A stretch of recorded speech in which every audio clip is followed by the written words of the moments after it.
We continue our official review of the NFL Draft with the second round today. And just like the first round, Phil, we didn't have to wait very long for the first Senior Bowler to be chosen. No, we didn't. 9 selections total in the second round.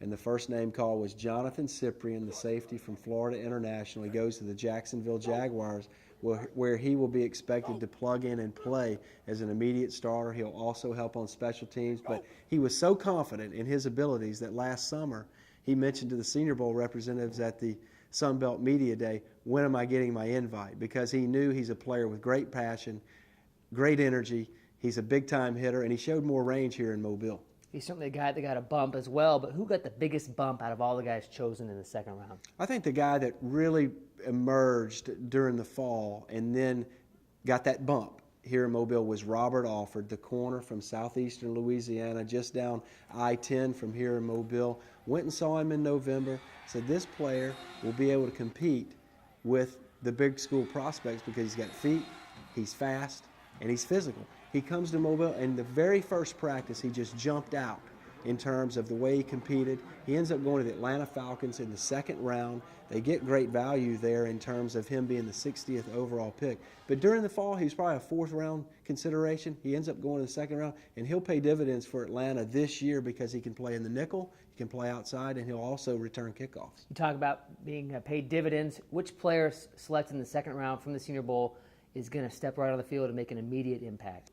Well, when you look at the Baltimore Ravens and their situation at the inside linebacker position, Ray Lewis retires, Dannell Ellerbe signs with the Miami Dolphins in free agency, and then the struggles surrounding Rolando McClain and his off-field situation, the Ravens were in dire needs of taking a linebacker, and they chose one in Arthur Brown from Kansas State. He should be able to slide right out of the Wildcat purple and go straight into the Raven purple. Should be a starter from day one.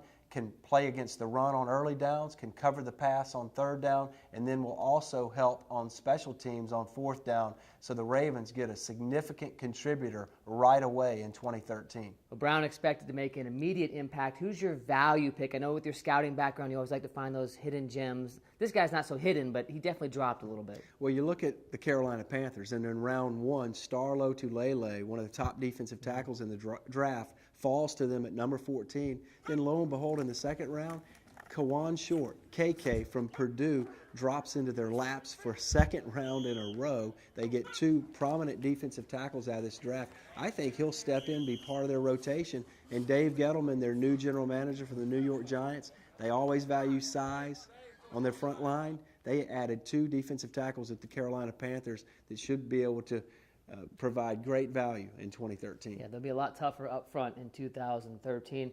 Finally, your spotlight pick. This is the pick that the rest of the league will be watching to see how this guy performs. Yeah, I think when you look at Margus Hunt, the defensive end / defensive tackle from SMU, 6'8", 277 pounds, ran 4.6 at the combine.